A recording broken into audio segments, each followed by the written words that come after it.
Selamat siang untuk kita semua. Kembali lagi bersama saya. Memperkenalkan nama Ventris Talas, NIM 1703080012, kelas A reguler sore, jurusan Sosiologi semester 7, mahasiswa Universitas Nusa Cendana Kupang. Baik, di video kali ini saya akan memenuhi salah satu tugas mata kuliah Sosiologi Terapan, yaitu untuk mereview buku yang ke-15. Baik, kita akan masuk dalam penjelasannya, yaitu kita berada di tengah-tengah revolusi informasi dan kita baru mulai memahami implikasinya. Beberapa dekade terakhir telah menyaksikan transformasi dramatis dalam cara kita berbelanja, dan tentang bisnis harian kami. Perubahan yang telah menghasilkan proliferasi rekaman dan data yang belum pernah terjadi sebelumnya. Detail kecil yang sekali tangkap dalam memori redup atau memudar potongan kertas sekarang diawetkan selamanya dalam pikiran digital komputer, dalam database yang luas dengan bidang data pribadi yang subur. Dompet kami diisi dengan ATM, kartu panggilan, kartu panggil, kartu pembelanja yang sering, dan kartu kredit. Semua yang dapat digunakan untuk mencatat di mana kita berada dan apa yang kita lakukan setiap hari. Reflects aliran informasi ke otak listrik untuk dilayak, diurutkan dan diatur ulang dan digabungkan dalam ratusan cara yang berbeda. Digital memungkinkan pelestarian miniatur dari kita sehari-hari, datang dan pergi, dari suka dan tidak suka kita, tentang siapa kita dan apa kita sendiri.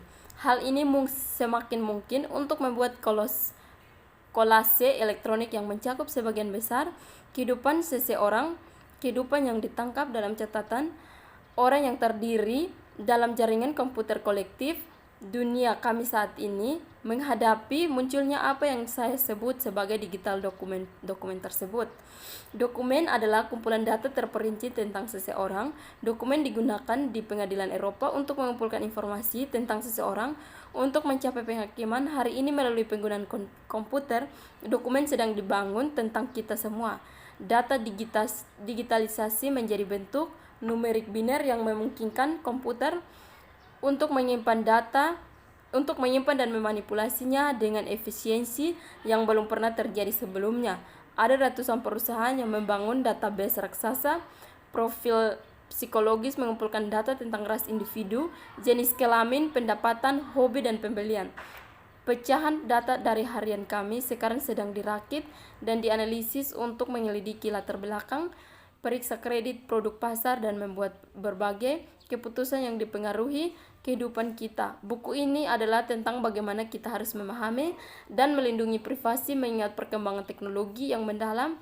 Ini konsepsi lama privasi kami tidak sampai dengan tugas. Sebagian besar hukum yang berkaitan dengan privasi didasarkan pada konsepsi ini, dan sebagai hasilnya telah gagal untuk mengatasi masalah privasi yang muncul yang dibuat oleh dokumen digital. Buku ini bertujuan untuk memikirkan kembali gagasan lama privasi untuk bergulat dengan konsekuensi hidup di era informasi. Yang berikutnya adalah masalah berkas digital, teknologi baru dan masalah baru.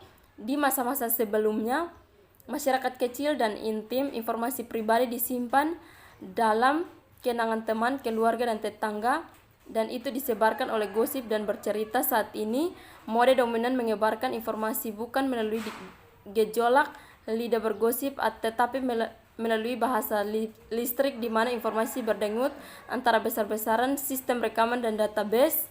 Pada sisi positifnya, perkembangan ini berarti bahwa individu dapat lebih mudah melarikan diri dari mata penasaran masyarakat, membebaskan diri dari norma-norma sosial yang menghambat individualitas dan kreativitas.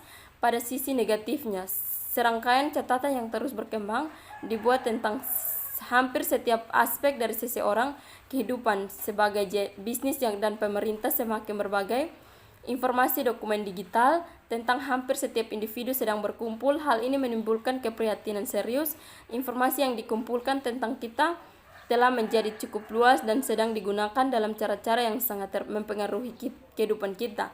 Namun kita tahu sedikit tentang bagaimana informasi sedang digunakan dan kita tidak memiliki kekuatan untuk berbuat banyak tentang hal itu. Dokumen digital dibangun dan digunakan melalui tiga jenis aliran informasi. Yang pertama, alur informasi adalah cara untuk menggambarkan pergerakan data seperti air dalam sistem pipa yang rumit. Data mengalir melalui alur informasi yang menghubungkan berbagai bisnis, organisasi, dan badan pemerintah. Pertama, informasi sering mengalir antara database komputer besar perusahaan sektor swasta. Kedua, data mengalir dari sistem catatan publik pemerintah ke berbagai bisnis ke sektor swasta. Memang banyak perusahaan membangun database mereka dengan menyisihkan data pribadi dari catatan publik. Ketiga, informasi mengalir dari sektor swasta ke instansi pemerintah dan aparat penegak hukum.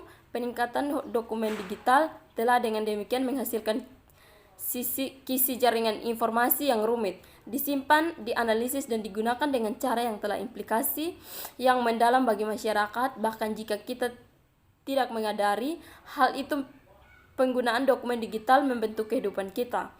Perusahaan menggunakan dokumen digital untuk menentukan bagaimana bisnis dengan kami, lembaga keuangan menggunakannya untuk menentukan apakah akan memberi kami kredit majikan, berpaling pada mereka yang memeriksa latar belakang saat mempekerjakan aparat penegak hukum, menarik mereka yang menyelidiki kami, dan pencuri identitas memanfaatkannya untuk melakukan penipuan database komputer. Komputer dan dunia maya telah meningkatkan kemampuan kita untuk mengumpulkan, menyimpan, dan menganalisis informasi. Hari ini tampaknya seolah-olah semua orang mengumpulkan informasi. Media, pemberi kerja, bisnis, dan pemerintah, perusahaan yang tak terhitung jumlahnya, mempertahankan catatan terkom dan komputerisasi preferensi pembelian dan kegiatan. Ada ratusan catatan yang merinci konsumsi perusahaan kartu kredit, mempertahankan informasi tentang pembelian kartu kredit seseorang. Toko video menyimpan catatan tentang penyewaan video. Pengecer online seperti Amazon.com menyimpan catatan dari semua buku dan barang-barang lain seseorang membeli, dan ada ratusan perusahaan.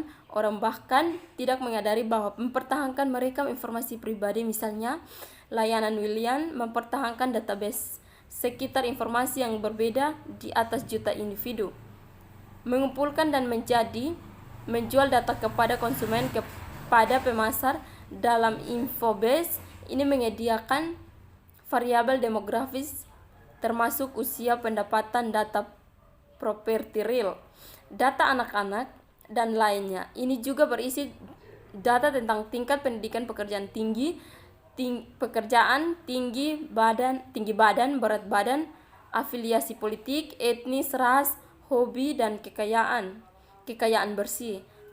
Tiga, komputer memungkinkan pemasar untuk mengumpulkan dokumen rinci, informasi pribadi, dan untuk menganalisis, untuk memprediksi perilaku konsumen. Melalui berbagai teknik analitik, pemasar membangun model produk apa yang diinginkan pelanggan tertentu dan bagaimana mendorong pelanggan untuk mengkonsumsi. Perusahaan tahu bagaimana kita menghabiskan uang dan apa yang kita lakukan untuk mencari nafkah. Beberapa banyak yang kita peroleh dan di mana kita tinggal. Mereka tahu tentang latar belakang etnis kita, agama, pandangan politik, dan masalah kesehatan.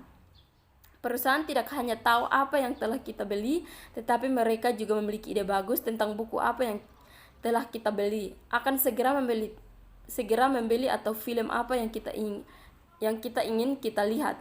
Catatan publik, bayangkan bahwa pemerintah memiliki kekuatan untuk memeriksa individu untuk mengungkapkan sejumlah besar informasi pribadi tentang diri mereka sendiri, di mana mereka tinggal, nomor telepon mereka, deskripsi fisik mereka, foto mereka, usia mereka, masalah medis mereka, semua pelanggaran hukum mereka sepanjang masa kehidupan hidup mereka, nama-nama orang tua, anak-anak, dan pasangan mereka, afiliasi partai politik mereka, di mana mereka bekerja, dan apa yang mereka lakukan, properti yang mereka miliki, dan nilai yang lebih baik, dan kadang-kadang bahkan catatan psikoterapis mereka, dokter catatan, dan informasi keuangan.